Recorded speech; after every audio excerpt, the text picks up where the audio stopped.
Next YouTube start ಮಾಡಿದ್ದೀನಿ ಈಗ. And next business ಕೂಡ ಮಾಡೋ ಪ್ಲ್ಯಾನ್ಸಲ್ಲಿ ಇದ್ದೀನಿ. ನಮ್ಮ ಅಮ್ಮಂಗೆ ನಾನು ಬಿಸ್ನೆಸ್ ಮಾಡೋದಂದ್ರೆ ಇಷ್ಟ.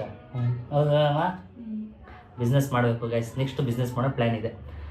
ನೆಕ್ಸ್ಟ್ ಕ್ವಶನ್, ನಿಮ್ಮ ಡ್ಯಾಡ್ಗೆ ಏನಾಗಿತ್ತು ಮತ್ತು ಅವ್ರು ಏನು ಕೆಲಸ ಮಾಡ್ತಿದ್ರು? ನಿಮಗೆ ಮಧು ಅವರಿಗೆ ಅವಾಗ ಎಷ್ಟು ಏಜು? ನಮ್ಮ ಡ್ಯಾಡ್ಗೆ ಲಿವರ್ ಸಿರೋಸಿಸ್ ಆಗಿತ್ತು. ನೆಕ್ಸ್ಟ್ ಕ್ವಶನ್, ಮಧು ಅವರು ನಿಖಿಲ್ ಅವ್ರ ಬಗ್ಗೆ ಹೇಳಿದಾಗ ಏನು ಅನಿಸ್ತು ಅಂತ ಕೇಳಿದ್ದೀರಾ. ನೀವು ಅವಳದು ಲವ್ ಸ್ಟೋರಿ ಬ್ಲಾಗ್ ನೋಡಿರ್ಬೋದು.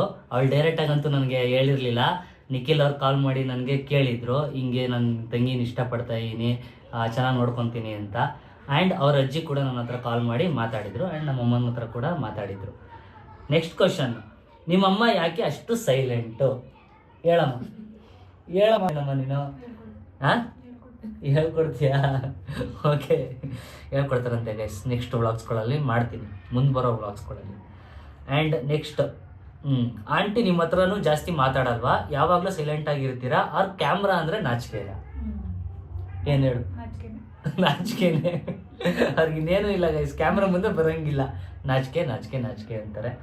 ನನ್ನ ಹತ್ರ ಜಾಸ್ತಿ ಮಾತಾಡ್ತೀಯಲ್ವ ಅಮ್ಮ? ಹಾಂ, ಕ್ಯಾಮ್ರಾ ಆಫ್ ಆದರೆ ಗೈಸ್ ನಾನು ಸ್ಟಾಪಾಗಿ ಮಾತಾಡ್ತಾರೆ ನನ್ನ ಹತ್ರ. ಕ್ಯಾಮ್ರಾ ಆನ್ ಆಯಿತು ಅಂತಂದರೆ ಮಾತಾಡಲ್ಲ ಗೈಸ್. ಅಷ್ಟೇ ನಮ್ಮ ಅಮ್ಮಂದು hidden secret. Next question, what's your mom next wish? ಅಂದರೆ ಅವ್ರ ಜೊತೆ ಕಷ್ಟ ಇದೆ, ನೋಡೋಣ ಮುಂದೆ ಸಾಧ್ಯ ಆದರೆ ಟ್ರೈ ಮಾಡ್ತೀನಿ.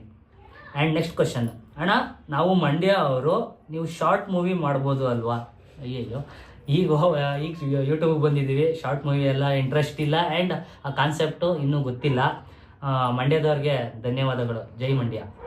ಆ್ಯಂಡ್ ನೆಕ್ಸ್ಟ್, ನಿಮಗೆ ಬೈಕ್ ಇಷ್ಟನಾ ಕಾರ್ ಇಷ್ಟನಾ?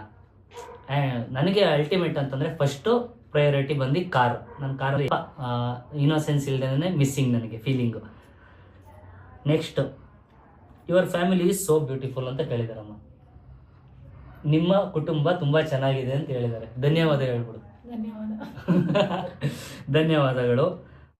ಆ್ಯಂಡ್ ನೆಕ್ಸ್ಟ್ ಕ್ವಶನ್ನು, ಒಂದು 80% ಜನ ಈ ಕ್ವಶನ್ನ ಕೇಳಿದ್ದೀರಾ. ಏನು ಅಂದರೆ, ಮದುವೆ ದಿನ ನಿಮ್ಮಮ್ಮ ಯಾಕೆ ಆ ಥರ ಮಾಡಿದ್ರು ಅಂತ ಕೇಳವ್ರೆ. ಮದುವೆ ದಿನ ಯಾಕೆ ಆ ಥರ ಮಾಡಿದ್ರು ಅಂತ.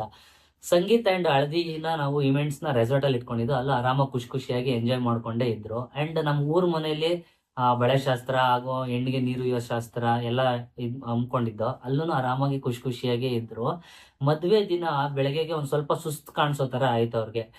ಯೂಶ್ವಲಿ ನಾವು ನೋಡ್ದಂಗೆ ನಮ್ಮ ತಾಯಿನ 15-20 ವರ್ಷದ ಹಿಂದೆಯಿಂದನೂ ಒಂದು ಸ್ವಲ್ಪ ದೇವ್ರ ಪೂಜೆ ಮಾಡಬೇಕಾದ್ರೆ ಆ್ಯಂಡ್ ನಮ್ಮ ಮನೆ ಹತ್ರ ಗಣೇಶ ಕುಂಡಿಸ್ಬೇಕಾದ್ರೆ ಆ ಟೈಮಲ್ಲೆಲ್ಲ ಅವರೇ ಸುಸ್ತು ಪಡ್ತಾ ಇದ್ರು.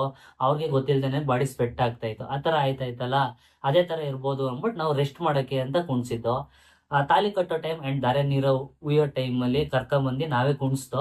ಆ ಟೈಮಲ್ಲಿ ಅವ್ರಿಗೆ ಗೊತ್ತಿಲ್ದಂಗೆ ಅವ್ರಿಗೆ ಏನಾಯ್ತು ಅಂತ ಪಾಪ ಅವ್ರಿಗೆ ಗೊತ್ತಿಲ್ಲ. ಆ ಮೂಮೆಂಟಲ್ಲಿ ಏನಾಯ್ತು ಅಂತ ಗೊತ್ತೇನಮ್ಮ ನಿನಗೆ? ಅವ್ರಿಗೆ ಏನಾಯ್ತು ಅಂತ ಅವ್ರಿಗೆ ಗೊತ್ತಿಲ್ಲ.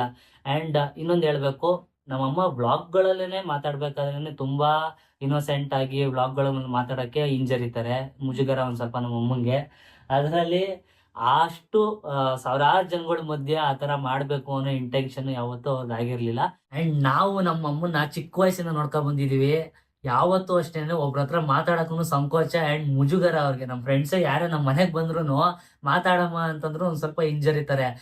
ಅಂಥದ್ರಲ್ಲಿ ಅವತ್ತು ಹಂಗೆ ಮಾಡಿದ್ರು ಅಂತಂದರೆ ನನಗೆ ಶಾಕು. ಏನಕ್ಕಪ್ಪ ನಮ್ಮ ಅಮ್ಮ ಹಿಂಗೆ ಮಾಡಿದ್ರು, ಏನಾಯಿತು ಅಂತ ನನಗೆ ಗಾಬರಿ ಆಗೋಯ್ತು. ಆ್ಯಂಡ್ ಆವಾಗ ಪುರೋಹಿತರು ಹೇಳಿದ್ರು, ಮದುವೆ ಟೈಮ್ಗಳಲ್ಲಿ ತಾಯಿಯಂದರಿಗೆ ಹಿಂಗೆ ಆಗೋದು ಸಹಜ, ಏನು ಆಗಲ್ಲ, ಆರಾಮಾಗಿ ಕೂಲಾಗಿ ಹ್ಯಾಂಡ್ಲ್ ಮಾಡಿ ಆ್ಯಂಡ್ ಎಲ್ಲದೂ ಒಳ್ಳೇದಾಗುತ್ತೆ, ಅವ್ರಿಗೂ ಗೊತ್ತಿಲ್ಲದೇನೆ ಆಗಿರೋದು ಅಂತ.